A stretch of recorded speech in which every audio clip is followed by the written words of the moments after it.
There is a peculiar ache that follows those who feel too much, an ache that begins in childhood, in the moment you first realize your reactions are different from the tranquil acceptance of others. You noticed it, didn't you? The way your heart seemed to break open at the simplest moments, as if your soul was tuned to a frequency most people couldn't hear. Perhaps you were told you were dramatic, that your depth was a defect to be corrected, that your questions were an inconvenience to those content to drift on the surface. But imagine, just for a moment, that what you carry inside you is not an excess, but a rare inheritance, a signal that you were never designed for mediocrity. Carl Jung knew this unspoken truth. He watched countless souls wrestling with their own magnitude, and he understood something that society still fails to grasp. When you are born with an unquenchable hunger for authenticity, no amount of shallow praise will ever satisfy you. It is a strange fate to possess a mind that refuses to settle. You have likely felt it, a relentless curiosity that gnaws at complacency, an inner voice that will not be silenced by convention or convenience. You look around and wonder how everyone else can pretend so convincingly.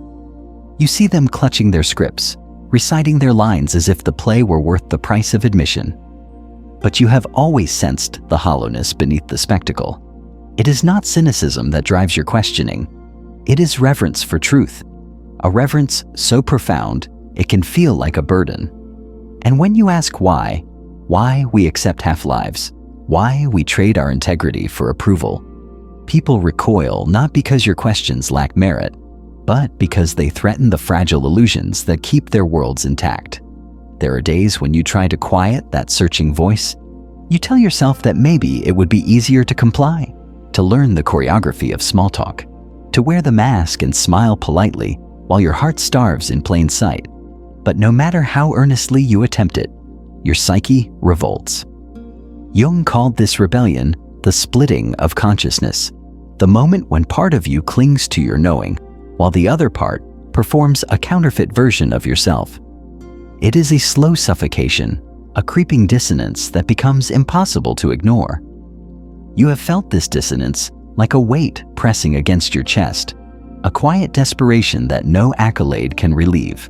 Because when you abandon your depth, you do not find peace. You find emptiness. Perhaps you have wondered why your emotions crash through you with such force, why a single moment can ripple through your entire being, as if the boundary between you and life itself were porous. Others may dismiss this as oversensitivity, as if your perceptiveness were an indulgence instead of a gift. But Jung saw something extraordinary in the souls who feel too much. He discovered that this depth is not evidence of fragility, but of a heightened awareness that most people never cultivate. Your emotions are not random storms. They are intelligent currents revealing the hidden contours of existence. When you sense the discord between words and energy, when you detect the sorrow behind a practiced smile, you are perceiving a reality that is invisible to the untrained eye. And while this gift can leave you raw and weary, it is also the very thing that makes you indispensable. It is no accident that you have often found solace in solitude. In those quiet hours, stripped of expectation, you remember who you are beneath the noise. Solitude is not an exile imposed upon you. It is a sanctuary you have built to preserve the integrity of your awareness. There is a certain clarity that blooms when you are alone, a clarity that reveals the absurdity of the world's demands. You see how desperately people cling to consensus, how quickly they abandon their inner compass for the security of belonging. But you were never designed to confuse safety with purpose.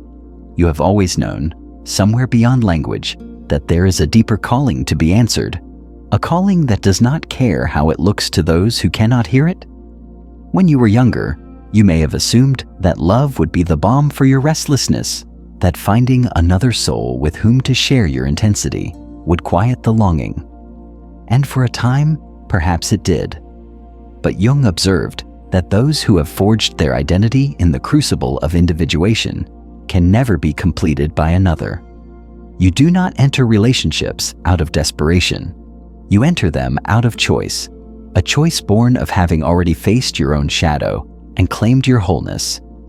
You have seen that true connection is not the merging of two half-formed selves, but the meeting of sovereign beings who have nothing left to prove.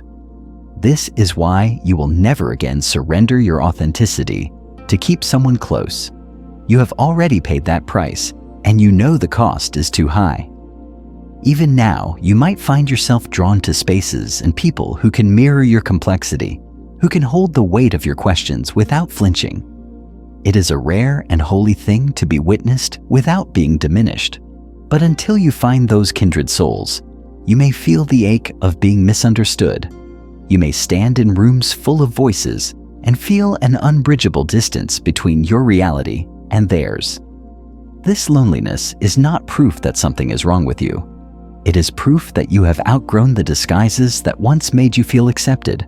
And though the ache is sharp, it is also evidence that you have refused to betray your own soul. There is no higher allegiance than this. If your life has been marked by a restless longing, by a persistent sense that there is something you are here to embody that cannot be contained by conventional ambitions, know that Jung saw this as a sign of creative potential seeking form. You are not merely dreaming. You are listening to the quiet insistence of an archetypal calling, a force older than your personality, older than your culture, older than any doctrine that dares to name it. This calling is not interested in your comfort. It is interested in your transformation. It is interested in the birth of something that has never existed before, the unrepeatable truth of who you are when nothing is left to hide behind. Your questions, your sorrow, your refusal to pretend. These are not inconveniences to be medicated or tamed. They are the compass points of your becoming. They are the evidence that you are awake in a world that has made an industry out of distraction. You have seen how quickly people barter their integrity for a sense of belonging, how easily they abandon their deepest knowing when it becomes inconvenient.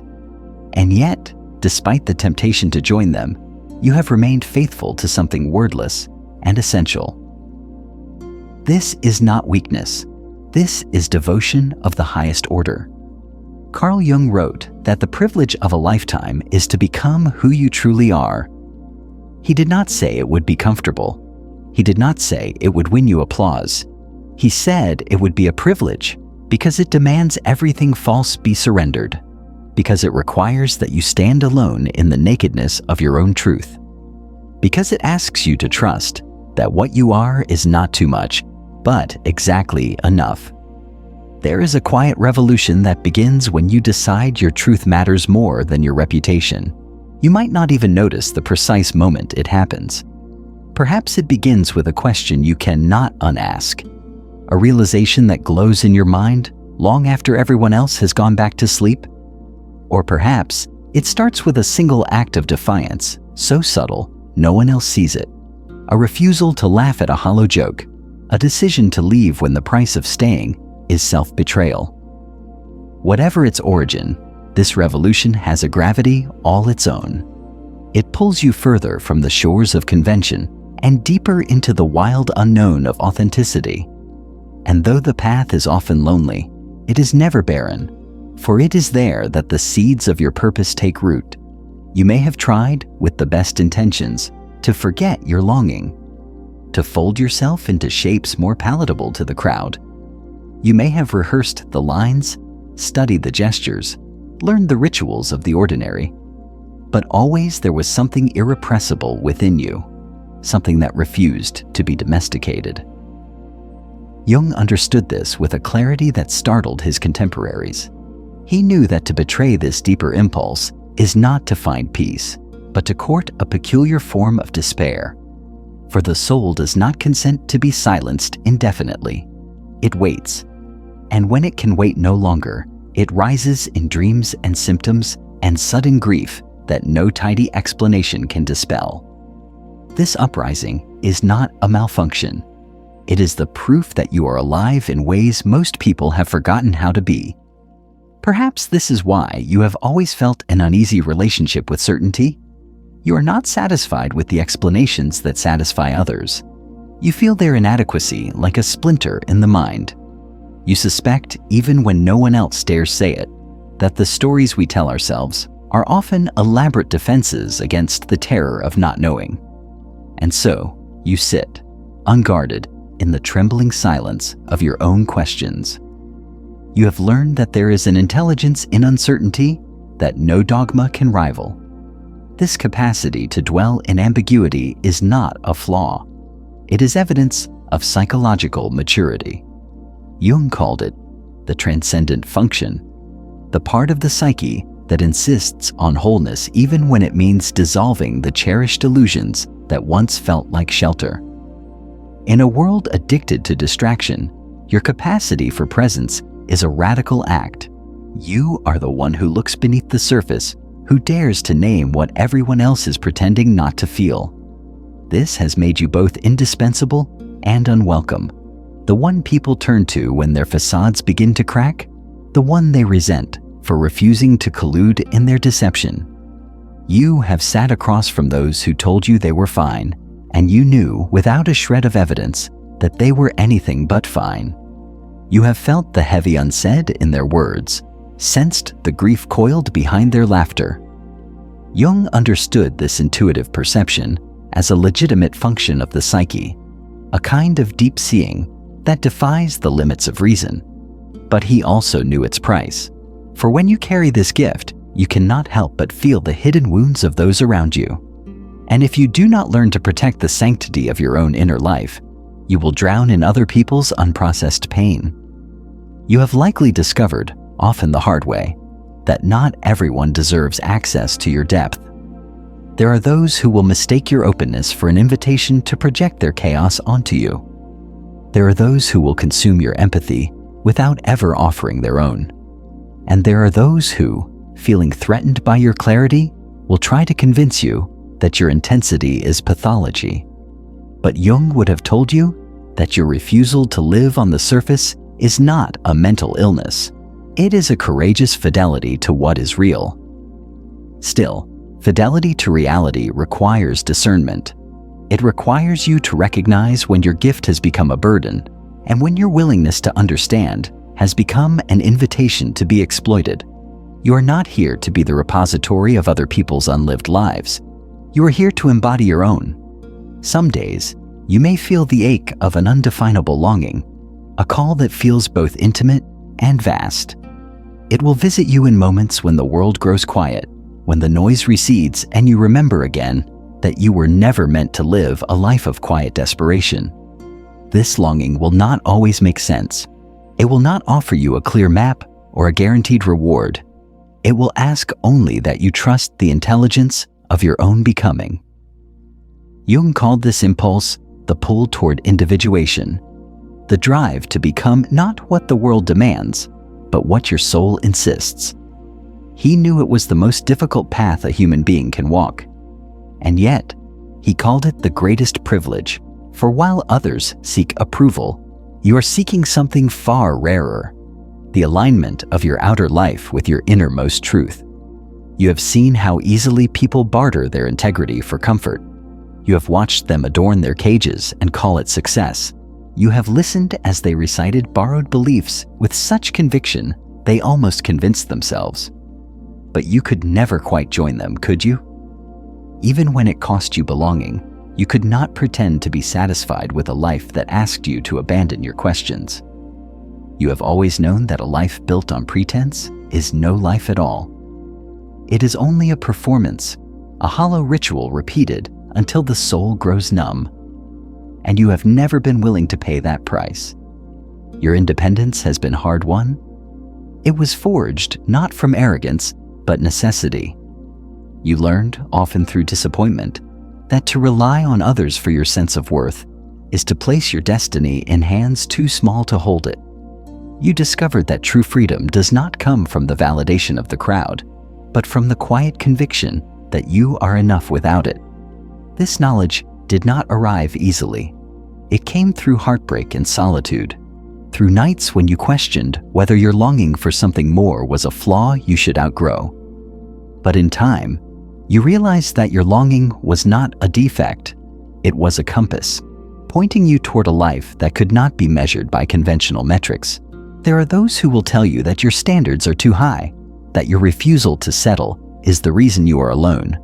They will say this because they have learned to make peace with mediocrity, and your refusal to do the same makes their compromise harder to ignore. Do not let their fear masquerade as wisdom. Jung understood that those who carry a vision of deeper possibility are often met with suspicion. Your clarity threatens the consensus trance that keeps people comfortably asleep. But there is no virtue in surrendering your vision for the sake of fitting in. The world does not need more well-adjusted conformists. It needs more people willing to be transformed by their own authenticity. If you have felt the pull toward something unnamed, something that feels at once personal and universal, know that you are responding to an archetypal call. Jung saw this longing as the psyche's way of reminding you that you are not here merely to replicate what has come before. You are here to embody something that no one else can. You are here to bring forth a truth so particular to your soul that it will never be repeated in the history of the world. This is not an egoic fantasy. It is the quiet insistence of your own becoming, the recognition that your life is a singular event, unrepeatable and precious. To walk this path is to risk everything false in yourself. It is to relinquish the illusion of safety in exchange for the possibility of meaning. It is to stand in the full light of your own knowing, even when that light casts the shadows of everything you once believed about who you needed to be. And it is to accept that this process of becoming is never complete. There will always be more layers to shed, more illusions to relinquish, more truths to claim. Your sensitivity, your intensity, your unwillingness to pretend, these are not liabilities. They are evidence that you are awake in a world that prefers sedation. They are the markers of a consciousness that refuses to be pacified by distraction or diminished by conformity. If you have wondered why your path has been so steep, why your longing so relentless, remember this: you are not being punished. You are being prepared. For only those who have dared to face the depths within themselves can help others do the same.